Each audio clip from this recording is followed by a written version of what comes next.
I'm here today with Angela Rojas from Adelaide. Angela's a mum and she's working with the International Coalition for Children, which is how she and I met. She is a classifier for film and games there in Australia, and so welcome in. Thank you for having me, Penny. It's nice to chat with you. Yeah, the past few years I've been, I started off this journey as a mum, challenging the sexually explicit books in our libraries and schools, and eventually became a classifier for film and games, challenging the system. That's awesome. What made you make the decision to go and qualify? Um, with all the pushback, it was actually a window of opportunity that came up. So I went through the classification process when I challenged one book for classification and had to register my name. And the classification board sent me an email um, to do this classification training. And normally this email goes out to in-house production teams and things like that. So I just took the opportunity, and it was a free course, and I've never studied classification law or worked in any industry, and I needed a 90% pass rate, and I got that. So, and my only action has been against the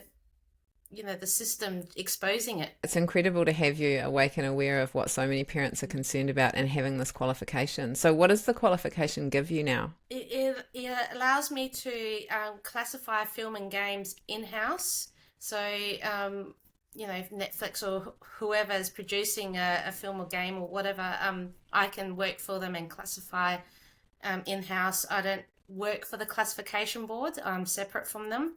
So, but it's still the same qualification. I'm just not a board member. With books, and that's the thing that concerns a lot of people with the education, is that they're classified differently to film and games. But if you look at the criterias, if you look at the classification tools, which I can go through a bit later on, if books are treated equally to film and games, most of these books would be MA 15 plus or R rated. They'll be legally restricted. They wouldn't be allowed unrestricted to children. But you'll be able to explain why it is happening that they are available for children, right? Yes, yep. Under the classification legislations, and every country has their own version of the classification schemes and guidelines, there's a table in there. For film and game, they have a table for things that might have educational merit or scientific or artistic merit and things like that. And they have exemptions for classification. So when it comes to videos and games in the schools, a lot of these videos are shown to students that haven't been classified, but they see books.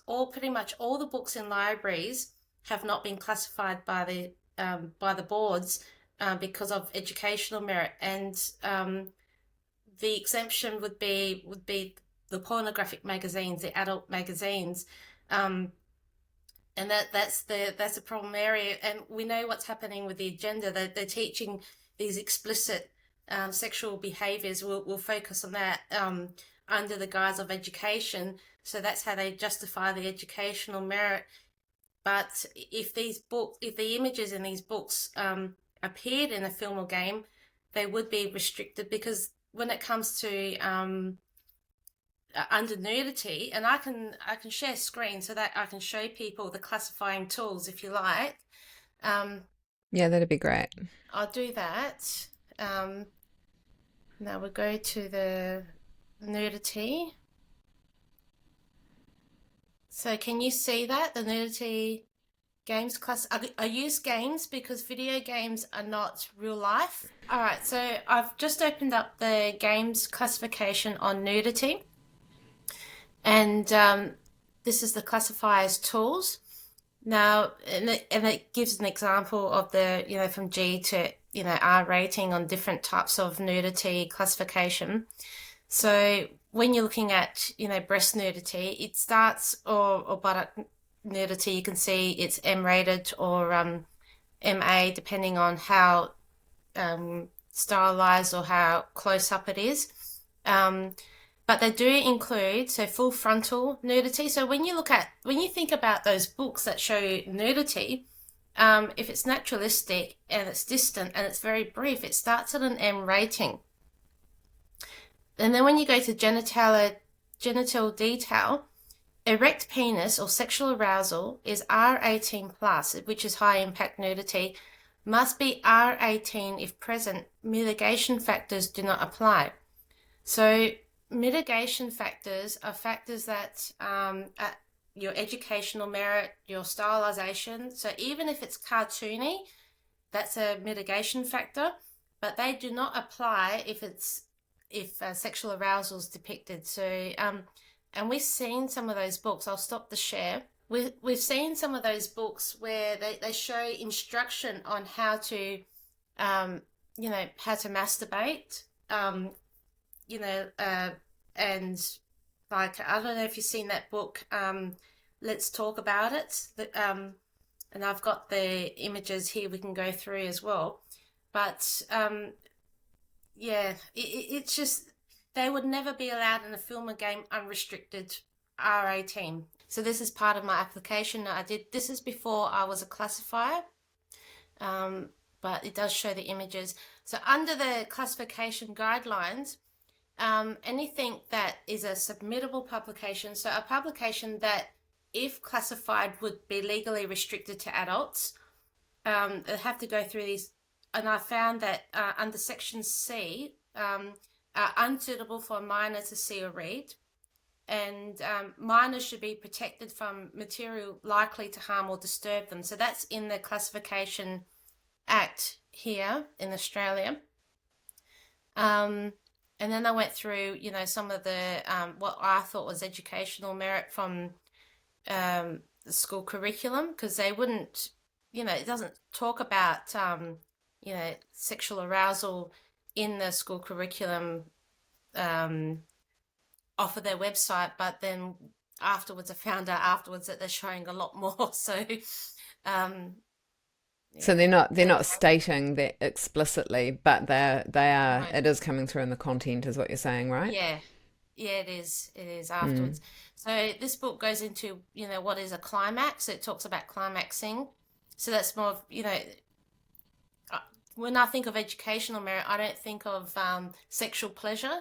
At that stage, I wasn't thinking that's what they were teaching, but obviously that's what they are. And that's what is in this book. They go into sexual pleasure, all sorts So of what? So can you just tell me with this book? Let's talk about it, because it's not one that I've come across here in New Zealand. Where is this book available? Like, is it a library book? Is it a book that's available in schools? And for what age is it pitched at? It's pitched at it's pitched for teens, but in the beginning of the book, in the front cover, it says for whoever needs it, whatever your age. That's and it's unrestricted Wow. to everyone.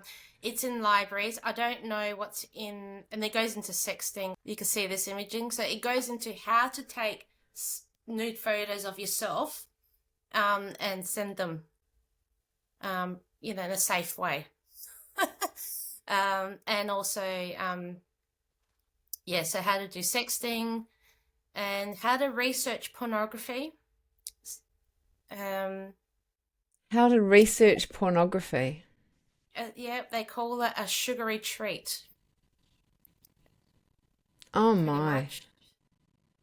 Yeah, so it says, do your research, look up interviews with your favorite porn performers and go to the sites they recommend and pay for your porn. Holy moly. And just to confirm, this is for any age can get this from the library, right? Any age. This book was on full front display Oh in our my local Lord. library. Things you can try.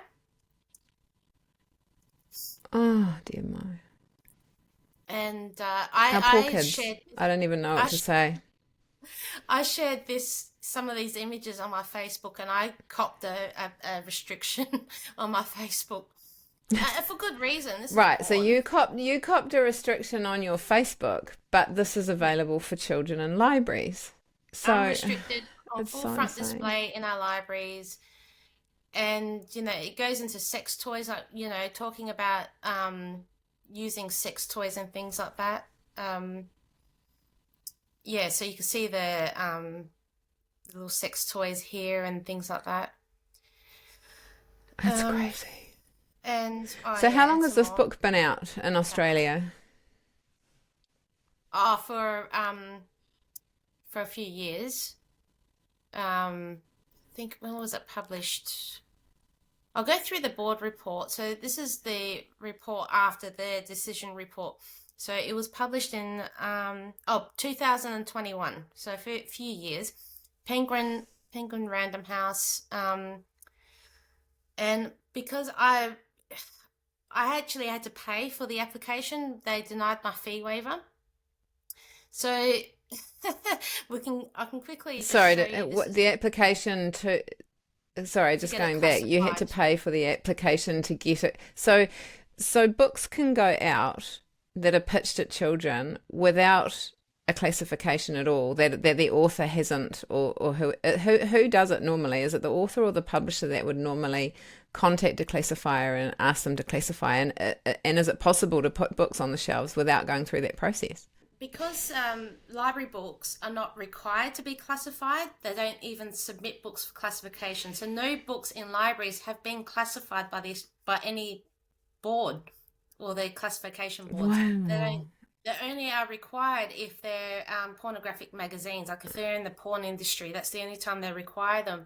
So most people wouldn't be Um, aware of that, right? Most people would assume that it's like films and everything, that they would have gone through some sort of a classification process. yeah. And is what you're talking about that's happening in Australia, is that a worldwide thing? Like, would that be the same in Worldwide New thing. Zealand? Yes, so when people Holy publishing moly. companies, and also with cataloging, they have this thing called in-house cataloging.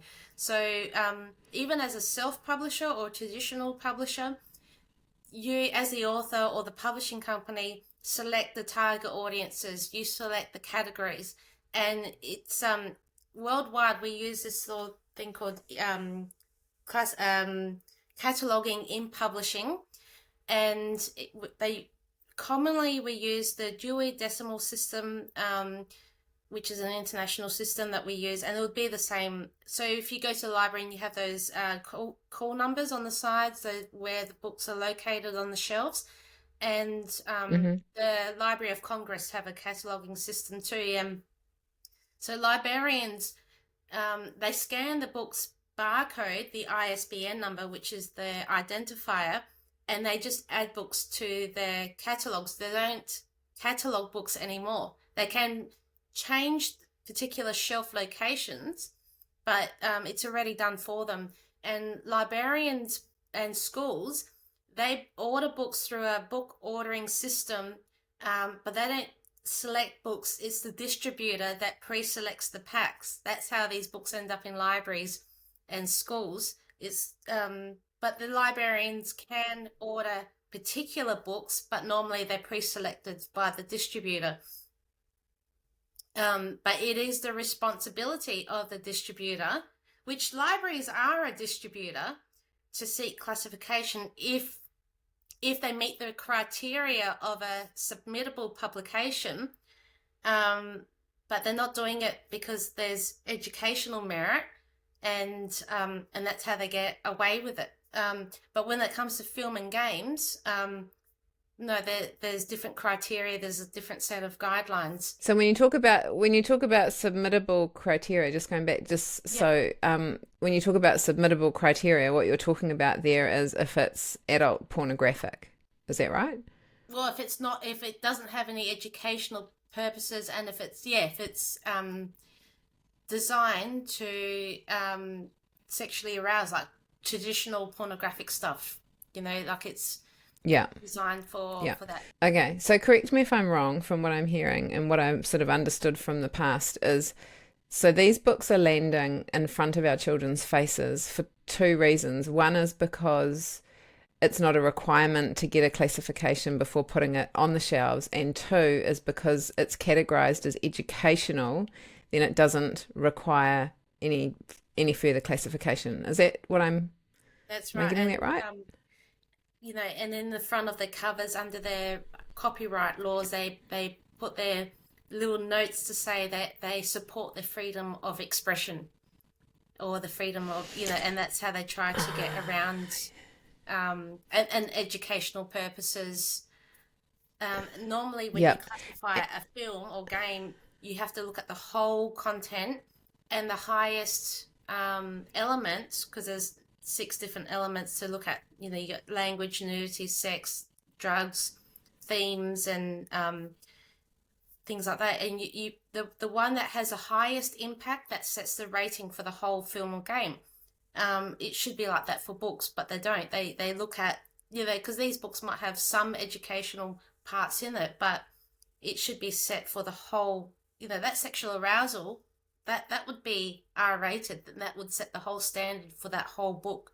But they're not doing that. Try It's to really get sick, around. isn't it? Because if they're teaching, because it's a teaching book, it's showing children who don't know how to have sex, then that is educational, right? In their world, it's like they're taking a child from innocence to worldliness, so therefore it's educational. Blows my mind that they've got to. And just going back to that freedom of, what was it? Freedom of expression, freedom of, Freedom of speech, freedom of expression. So in America, yeah. if they're an American company, they use their First Amendment rights to say, I've got freedom of speech, freedom of expression, and that's how they think they can get away with it. And if you Mm, look at the publishing guidelines in different houses, they have their own terms and conditions, or um, even Kindle for KDP, to sell books and everything. They're not supposed to sell anything that's pornographic or sexually explicit or offensive or anything like that, but they still do. They get away with it. No one's holding them to account with it. You know, I've got. I'm no. just going to share a screen to show. So this is. Can you see the screen? This is from the classifying training program. So just to show in comparison, so this is an image of a PG um, game, and it's PG because of sexual reference. And you can see it's cartoony. We see a lot of cartoony type books anyway, so we can't say, oh, it's not real life, and that's why. This is why I like to show images from video game. So, and then you've got your M rating. So this is a still image from there's no movement, it's just a still image. And we've seen stuff that's still images, and this is M rated. So it's recommended for persons that's 15 and over. It's not like if there was movement and lots of noise and everything like that, then it would be, you know, it might have a high impact because of the noise and the movement. But this was just a still image, and that's what books are, still image. Um, and then you've Yeah, got your so because it's a MA. game, it's got the rating on it, and then it's got a description of why it's got that rating. So that Yep. you're showing us what it should, what really books should have is the same. Yes, it feels compared and treated equally, definitely. And this one here is MA, because this particular game is interactive. You can change the features of the characters. You can make the breasts and genital area larger and smaller, which is disgusting in itself, considering that, you know, it's on a crucifix, and you know, yeah, but this game is very interactive, so that's why it's got an MA. This image by itself might be considered, if it's just an image, an M rating without the interactivity. But then there was other books. This is from a presentation that I did, so I'll just scroll down because I've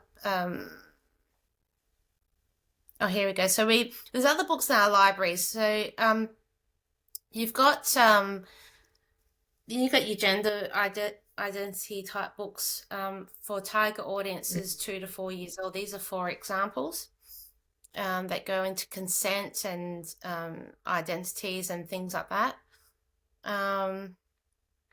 Look away now. This was part of a presentation that I did. This other book here, the Amazing True Story of How Babies Are Made. This was a Premier's Reading Challenge book in South Australia for reception to Year 2, 5 to 7 years old. So this book was in South Australian schools, not as part of the curriculum learning, as part of the Reading Challenge. And I borrowed this book, and just by exposing it, I was able to get it deleted from the Premier's Reading Challenge list. But reception to Year 2, that's way too young for that age to look at that sort of book, the contents. So they would be able to look at that book without their parents knowing, Yep. Yes. Yes. Yeah. This one would have and been in can schools without the are parents you gonna knowing. explain? Sorry, are you going to explain how you were able to get that? What did you do? Get Oh, it reclassified well, this particular or book classified? here was deleted. You can see here from the Premier's Reading Challenge book list in 2023, it was deleted. So what I did was I borrowed this book, showed it at a number of events, and somehow it must have reached the right person, and it was deleted from there just by exposing it. Um, so it reached the Wow. right people. There was a few members of parliament who I spoke in front of, and they removed it from the Premier's Reading Challenge list. And then there's other books. I'll go through other examples. And we got It's Perfectly Normal. So that's the one that you were talking to me about. So, this book here, I mean, would sit at that M rating for sure. Then you've got let's talk about it. So that was part of this presentation that I did, and I've just been through those images. I can go back to this classification in a minute for that one. These are other books in our library. So for teens, you can see on the covers, teen culture. And these are your graphic novels. They're going to sex toys and everything. It's they're very. These will probably MA because they're very explicit. Maybe even R rating because of the sexual arousal that you can see there. And then you've got the boys. So Sorry, yep. if it was a film or a game, it would have those M ratings, is what you're saying. But none of these have the ratings I'll because have they're M, MA, or educational. even R rating. Yeah, it would have it on the covers Yeah, if but they if have they were no classified, rating. but they're not. No. The Yeah. boys. So this is a graphic novel series, like crime and but these series sat next to your Superman comic books on the shelves in the graphic novels area. And I'm not going to well, I've blanked out these images because these images went into depictions of sex parties, orgies, sexual violence, bestiality. And a few years ago, somebody was able to get these books referred by enforcement for classification, and they came back. So you can see this is a screen clipping from the classifications office. 3 of those came back category 1, which is an R rating. So they're on par with, so this book series is on par with pornographic adult magazines.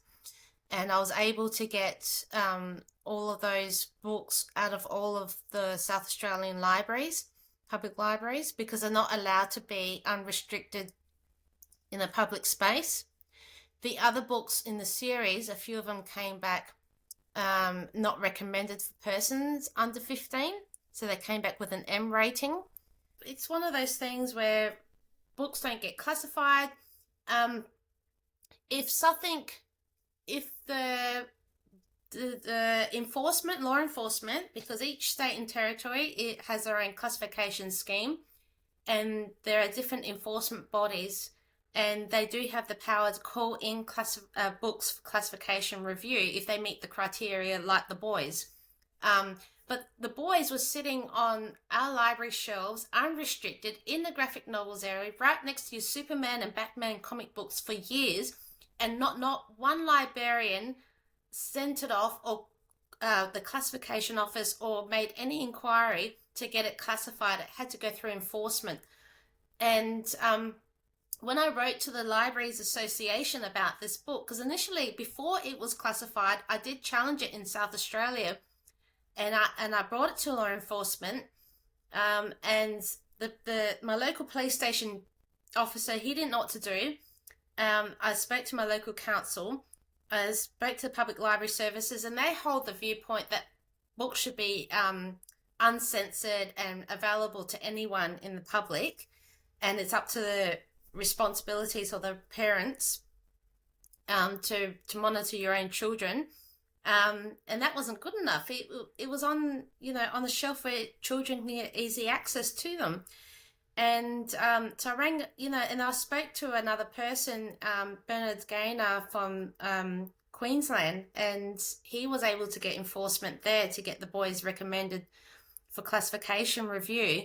And then it came back legally restricted. And then once we got that classification on, I wrote to the public library services. I said these and the libraries that held that book, and I said these are legal adult restrictions. They need to be wrapped and sealed like a pornographic magazine. They can't be on a shelf where children can get easy access to them. And they didn't reply initially, and I had to push, and I followed up with them. And they said, well, it's a responsibility of the parent. And I said, well, no, there's a $5,000 penalty for the public display of a Category 1. They didn't write back, but they've removed every single copy.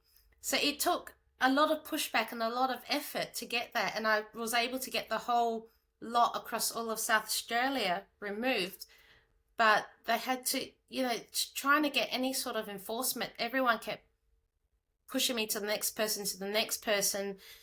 But it's just the system. That's amazing that you were able to do that because you know the system. So when you talk about enforcement, what you're saying is you first went and reported it to the police. Is that what you're saying? Yep. Yeah, and then you went to your council. Yes, I also went to the council. So I've given 2 different council speeches. I gave a deputation speech. So I spoke at a council meeting at Port Adelaide and Enfield Council, and I had these handout of images of books to talk. And the acting CEO at the time wrote me a letter the Friday before that meeting, requesting the removal of the images in my handouts because elected members might find them, or adults attending the meeting might find them offensive, and elected members needed to feel safe. That's insane. It's insane. So I spoke to the mayor, and I said to her, this is the whole point of this whole deputation. These books targeted to children and teens, unrestricted, but adults might find them offensive. We need to, there's a problem here. And she allowed me to do, a handout for, censored and uncensored versions, and give the councillors a choice on whether or not they wanted to have either one of the handouts. But it's just it's insane that people can't see. Yeah, it's insane that people in those positions can't see that if they're offended by it, the reason for your concern is that it's in front of children. I mean, did you, when you go and do stuff like that, are you getting any positive, agreement from anyone in the councils? Quietly, you do. I think quietly you might get 1 or 2 people that will agree with what you're saying, but they try to hold the position that I think they're too scared. They don't want to offend a certain minority, and a lot of these books have an agenda. They have, the LGBTQ, a trans agenda, and they don't want to offend anyone, and they want to be inclusive to everyone. And well, I personally, including pedophiles, evidently. Well, I don't like the idea of book banning. I support freedom of speech and expression, but there's a line that needs to be drawn, especially when keeping children safe. And I said to them, I argued the idea that perhaps there could be a system where, these books are placed in a restricted area, and if parents really wish to borrow them, they can borrow them on behalf of their children, or they add some sort of restriction where a child has their birthday on their library card, because we have these self-checkout systems, and, it would, like an MA film or game, a child that's under 15 can't borrow those because it automatically restricts. And I have my own personal viewpoint, but I'm trying to find a middle ground that's reasonable. But I personally, I wouldn't care if these books are not in our libraries, I prefer if they didn't. It because It's you crazy, want eh? people an option to, I'm a mum. I want to grow up my own children my way. But Yeah. I think they are grooming materials. Well, I mean, the thing is, we know as mums that take our kids to libraries that, well, I always talk about it like they used to be a safe place. So you didn't have to have your eyes on them and wrap around and be the helicopter parent all the Yes. time, because if you put them in the kids section and you wandered off to get your own books or whatever, you could leave them for 5 minutes. But I'll just read out to you like the classification office in New Zealand. So there's the book here that's gone through the process called Welcome to Sex, which was, I Yes. think it was written by an Australian, I think, Yummy Steins. Yes. Steins. Anyway, so they went through the process of trying to get this one classified. And the result from the classification office was that they said, no, we're going to leave it unclassified. And then it says, the law does not allow the classification office to direct that unrestricted books are labelled, such as occurs in films. If the law allowed them, they would have labelled it as M. So they would have labelled it as M if the law allowed it to, but the law didn't. And then it says the M label would indicate that the book would be suitable for those 16 years and older, but it does not impose a legal restriction. Parents make choices about allowing their children much younger than 16 to consume M-rated media. And we know that's true. I mean, I know, you can put your kids in front of a movie and it's your choice, but a library is different, and they know that it's different. They know that kids are wandering around in the kids section and they're putting graphic stuff in front of them. Like, we all know what they're doing, but then to put the burden on the parent when the parent isn't expecting it. Parents are just horrified. And what I can't reconcile is that they say it's all about the parent's choice. The parent has to decide if they want to keep their kids away from it, but we'll put it here. And then you turn it around and look at what's going on in sex ed, where parents are going, please, can you tell me what's going on in sex ed? What are you teaching them? And they say, no, we're not going to tell you. It's a total double standard, right? Yeah, the teacher resources are almost as explicit as some of these books. We found Yeah. there was a lady that I know who has a membership to Shine SA. So Shine SA is one of the providers that teach the sex education, and they provide some of the materials. And she borrowed a number of books, and they're just almost just as graphic. And it's unbelievable how they get around this whole educational merit, and say because it's that if some of those books were written by government departments, Department for Education or for Planned Parenthood, who are the publishers, or they have their exemptions because of that, and it's just Yeah, so on that, so we're talking about books, but yeah. we're the same here. So the biggest provider of resources for sex education in school is our Planned Parenthood, which is now called Sexual Wellbeing Yes. being Aotearoa. Because they're a resource, are they regarded as a book? Or is it different Still a again? publication. It's still a publication if it's been published. If it yeah, if they've it's still if there's no ISBN number, if there's no, because some of them are ebooks, but if there's no ISBN number, no barcode, it would come under the e-commission or the online safety stuff, rather than a book publication, but still a publication. Okay. So if it's got an ISBN number, then it should be able to go through the process if The someone wants to around classification process. classifying it. Otherwise, Okay. it goes Yeah. through the online e stuff, which has a slightly different classification system, but it's very similar. Um, a Yeah. category one, an R rating in a book might be considered what's called a category two, I think, on the online stuff. It that's the Okay. online stuff that really that has a different system altogether, different guidelines, and in South Australia they're trying to ban now, the social media ban and for under 16s, and that's just a whole different category. That there's they try to guise it. That's just a Trojan horse for digital ID. That's got nothing to do with Yeah. It's got nothing to do with it. They child could just not safety. make this stuff available. No. Yeah. Can I just ask you about what you know about film classification? So you would have the same in Australia that we have in New Zealand. We are part of the sex ed program. They play videos. So the videos are created, like we've got a whole series here. They were made like 9 or 10 years ago. They have Shortland Street actors, which are like actors here in a soap opera, and they are there talking about gender identity, gender being fluid, masturbation, la la la la la, consent.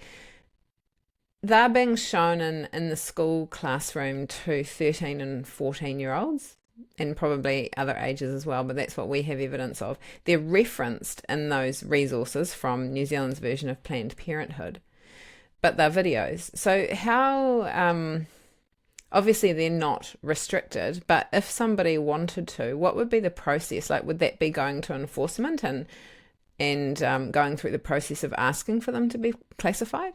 Yes, so if the videos were likely to be M-rated or above, they must be classified, must be submitted for classification review. But they do consider the educational merit. So if something was around an M rating but has educational merit, it will mitigate down to a PG. So then it doesn't have to be submitted for classification review. So you'd have to get law enforcement. Gee, they're sneaky, aren't they? There's enforcement bodies that would do that to challenge that. If it's a YouTube type video, not a DVD, then it would go under the online e-safety classification or complaints, I suppose. But if it's like a documented video, you probably could get it through the classification, but it's the distributor and the production team that they're the responsible person that should be doing the application, not the general public. So whoever your enforcement body is for the classification, they're the ones. But if it's the Department for Education, they're the responsible body. They're the distributor. So yeah, but I mean, obviously, like, because with this one, it's called Villainese, and it's a third party, right? But these resources, these videos show up everywhere. They are on YouTube, but they were obviously designed specifically for 13 and 14-year-olds because that's where it's landing, and even younger. So they're not going to go classify it themselves. No. So therefore, it means that a member of the public would have to go through the process, and that would be the classification. Commissioner. Okay. It won't be through the classification board. If they're on as a free resource on YouTube or as a video online, it would have to go through the commissioner rather than the classification board, unless it was a DVD or something like that. Yeah, it's they have a lot of it's like a web tiers and tiers of webbed loopholes that they get around with classification, educational stuff, and legislation. They all contradict each other. Like, you can look at the school policies, cyberbullying policies and everything like that, and it would say what's illegal and harmful content for children if they have their laptops or their devices in schools, and it's illegal for them to look at anything sexually explicit, including animation or text or imagery, when it's shared peer-to-peer. But when it's teacher to student in a learning context, it's not illegal or harmful. So they have different policies, even library policies. To use the library's computer, you're not allowed to look up anything that's sexually explicit or pornographic, but you can go to the shelf and take out a book and self-checkout. So and they call it illegal and offensive content, or harmful content, but they just have different definitions on what pornographic is or sexually explicit. Yeah. We actually had a situation here, and I interviewed a mum about it who told a story about how she homeschools her kids, and she had them in the library and they were at the computer doing whatever they were doing, and she looked over and there was a man sitting there next to them, and he was actually looking at porn on the library computer. And so he was able to get through whatever firewall they had for security. And so the kids were sitting next to him. So she went and complained, and they couldn't do anything about it. So it was kind of a long process. It wasn't until we got her story out that someone picked it up and actually went and tried to deal with it, and did deal with it by actually stopping this guy from coming into the library for a while. But he could access porn through the library servers. Should be allowed It was to. really concerning. Especially in the public And space. then no, and then so that was the question, is like, well, your firewalls aren't working. But then the next situation was that the librarians couldn't do anything about it. Like, there was no security there. If you've got women librarians and you've got a man in there who's predatory, they're not equipped really to go and deal with him most of the time. But then the complaints process, so she went through the correct complaints process for the council libraries, and they escalated it, and nothing was done. So there were so many holes in the system. But for me, it started with, how on earth did this guy go online? Which is really concerning, because you could have someone who might not want to get tracked on their home computer, like they might not want their partner to see it or something like that, so they'll just head off into the library where there's kids.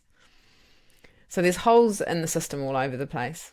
There were similar arguments if people are watching porn while sitting on their phone while they're on the bus, on the public transport, or or if someone's on an aeroplane flying somewhere and they're watching an R-rated movie, but the passenger next to him might be a child from a different passenger, or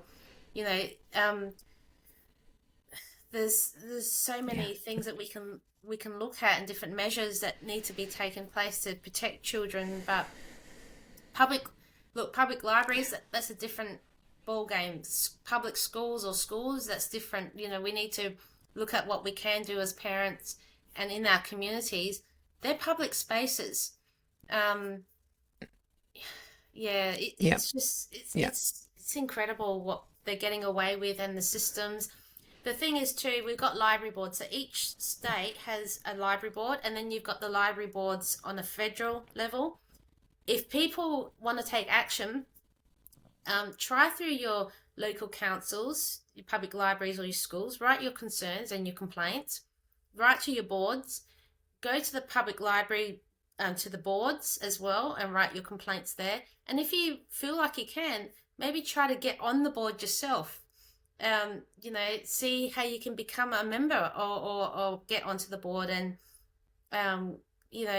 because we need to try to make changes from inside, and we're not being unreasonable. That's we are reasonable, and that's the thing. We are reasonable people. We're not initially when I first started, I thought, am I being unreasonable? Am I being, too old-fashioned? And after speaking with a lot of people, there's a lot more people who agree with what we're saying. There's a lot more people who are surprised when you show parents these images, because we don't go out seeking it ourselves. But when you show other parents, they are shocked. They can't believe it's actually in there, and they get angry. But the thing is, we're so afraid to speak up. And that's the main thing. We need to start speaking up. We need to spread awareness, and we need to start taking some small actions. Yeah. And it's interesting what you say, because, the research that I've done, that I put out recently, is that you can go through the complaints process, but what they've actually put into policy here, which is international, like it's come down from the UN, the International Library Federation, I think, and the American Library Association, is that the employee of the library can't bring their own morals, ethics, beliefs to work, and they must just follow the process. And then the process comes back to this whole freedom of information, where everybody, and the way that I've interpreted it is, they're really they've done it so that the marginalized group, being the trans group, can be safe and can have their information available to everybody, and that anything other than that is discrimination. So they've got it all sewn up. They've got all the policies sewn up, and then instead of calling it a complaint now, they call it a challenge, and they say you're coming to challenge the freedom of information, or the freedom of expression. So, I kind of got to the point where I was like, well, I don't know what there is left for parents and grandparents and people to do, other than raise the alarm bell, like you say, and just get some copies of the information and share it out and horrify people so that people realize that our kids' innocence is being robbed from, like, systemically. Like, I mean, it's not rocket science to know that if your kids get exposed to this stuff, I mean, even adults don't want to get exposed to this stuff, right? Unless they have some fetishes. But if kids are going to get exposed to this stuff, it isn't going to make them healthier kids. No. And it isn't going to extend their innocence. There is a small... The left have this thought that more education is better for them, for their safety. Again, it always comes under safety. It's like that consent. In order for them to teach consent, they must teach about sexual pleasure and or children must know about, all the names of their parts of their body, especially around the genitalia, so it helps with their protection if for whatever reason. It's just the way they think. It comes under safety, and that's ridiculous. I mean, I was looking at just before. I was having a look at some of the reasons. If we show enough public support for a particular or public interest, because that's one of the arguments that they use, and I was just having a quick look at it before. That's the thing. If we make enough mainstream attention on some of these books, if we can get enough public support, then they're more likely to maybe start the investigation and start looking into it. That's the other part of the argument they're saying is, well, not many people are raising too many concerns about it, or it hasn't hit mainstream media, which we know mainstream media won't hardly ever talk about. Yeah, they're purposely not letting it hit. No, yeah. So, but if you do look at all their guidelines, laws, policies, everything, and you fine tooth it and you read it properly, if they enforced it, none of these books would ever be out there unrestricted to children. If they enforce the law properly, and stop trying to get around it. When we talk about with classification, when we talk about the gender stuff and the transgender stuff, that doesn't come under classification, not for film, but it would come under themes, under human reproduction or surgical, or if there's bullying, or if there's if they talk about self-harm and those sorts of adult themes, but they don't particularly classify the genderqueer stuff or that sort of thing. It would have to come under themes, but that's being overlooked because we have to accept everyone and community and Yeah, I go back to the fact that it's come down through international human rights law that Yes. they have it all sewn up, that they're marginalised and they have as much of a voice as everybody else, and so that's the doorway that I think it got in on, which makes it almost impossibly hard. So, yeah, so the call for people is that go and have a look for yourself and share it, and as much as it's horrific to share it. I had someone I emailed today saying that they had found some books and they said, what shall I do with it? Shall I get them out and shall I burn them? And I said, well, actually, get them out and send them to us, or keep them, because we need the evidence, because people don't believe us until we actually have our hands on them, as hard as it is. So that's really good information, Angela. If you go to your public library catalogue or go onto their website and just type in sex instruction, and you'll see so many books that come up on your search results. It's unbelievable, just on sex instruction alone. And then you've got your graphic novels. We also found another book. I was door knocking because I have a South Australian paper petition happening. And there was a teacher that I met, and he said to me, he works in a South Australian school, in a high school. And high school here is year 7, so 12 years old, it starts. And in their library, there was a book he told me about, and it was just a regular novel. It had no images, but it was called Icebreaker.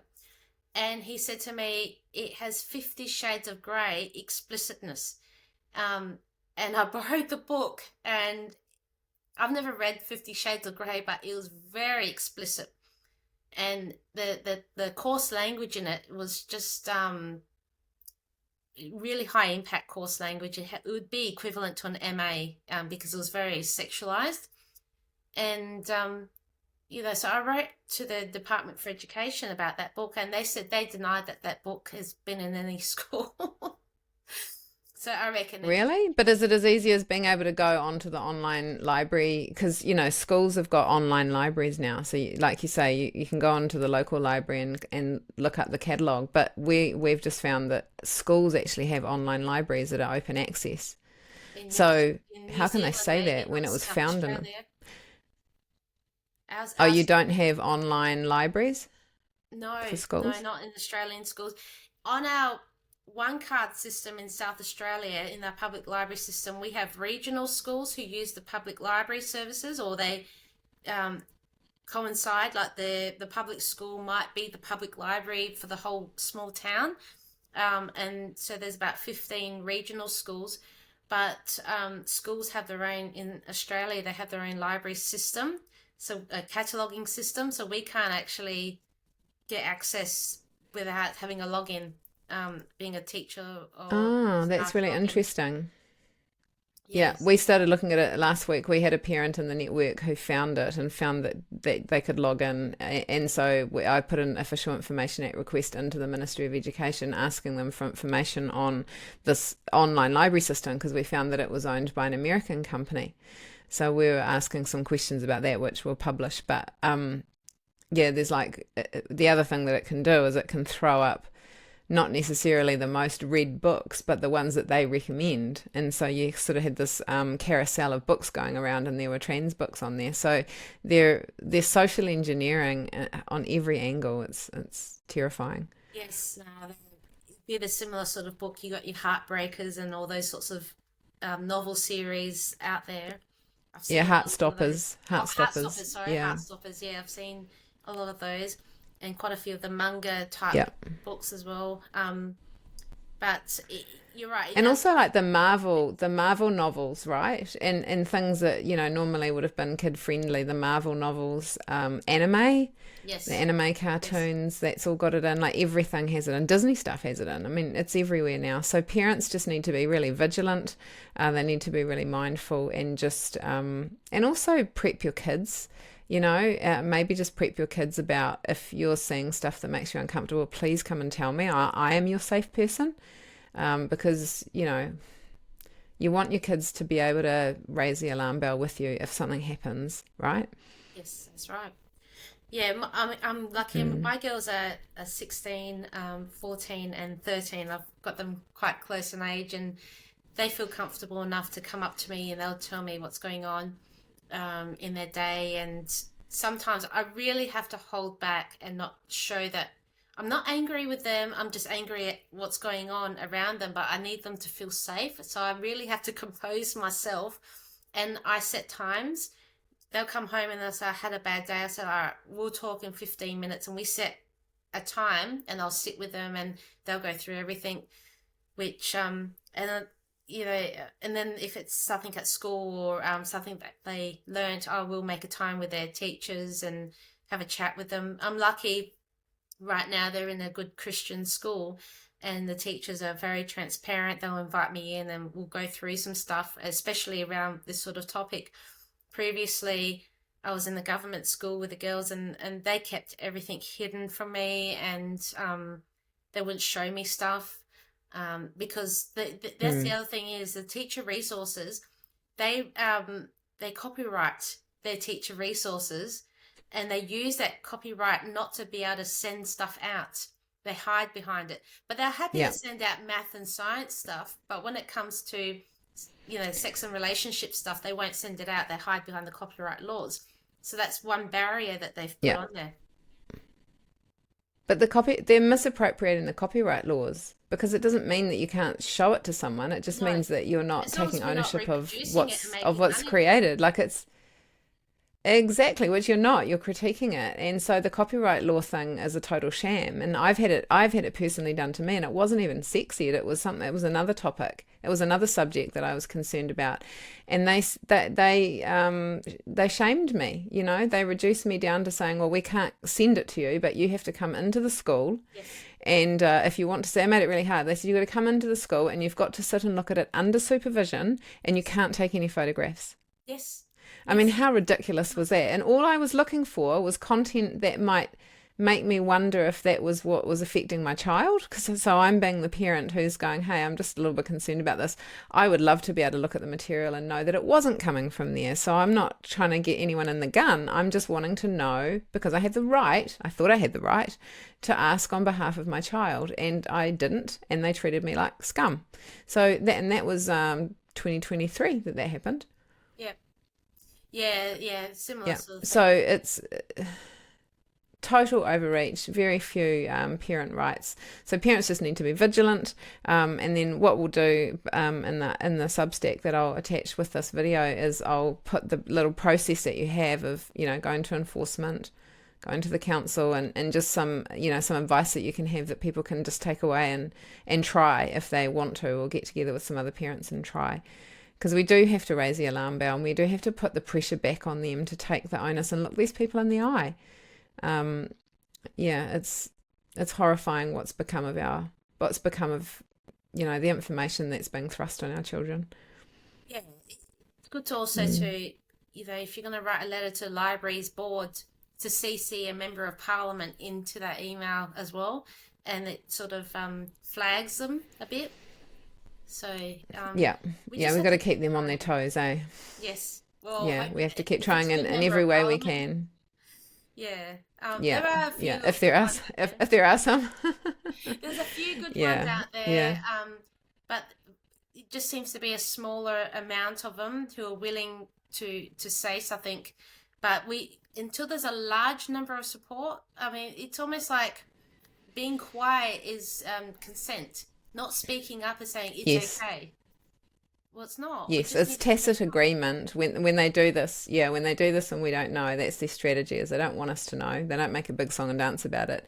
And then it's tacit agreement, because if we don't know and we don't say anything, then by law we've actually agreed. We've got our council elections coming up in a couple of months here, and so there are some really good people standing for the councils and the local community boards around the country, which is great. So my advice to those in New Zealand would be that if you have concerns about this sort of stuff, really get in and look at who is standing in your area, and make sure that you support somebody who is aware of this stuff, because there is a lot of them standing and also if you're interested in standing because you care enough about this in your community, we need good voices in there, and we need to expose this stuff. So yeah, definitely. We need more people to take positions. Get onto your governing councils, get onto your school boards, your local councils, and if you can, take some sort of interest. Attend the meetings, even if you're not on the boards. Attend the meetings. Put the pressure on. Definitely. Yeah, and just know that no one is going to come and save your kids. You've got to actually spend some time looking at all this stuff if you've got any concerns. That's right. Yeah, so thank you, Angela. That was a really interesting conversation, hopefully really enlightening for people. Is there any last words that you want to say? Well, just, like I said before, just attend those meetings, speak up, have conversations with other parents. Just get that word going out there, and try to have one conversation a day if you can, or whenever you get the chance. And don't be afraid. Everyone, it's scary at first, but then afterwards you get comfortable, and we have to. We're the adults in the community. We have to protect our children.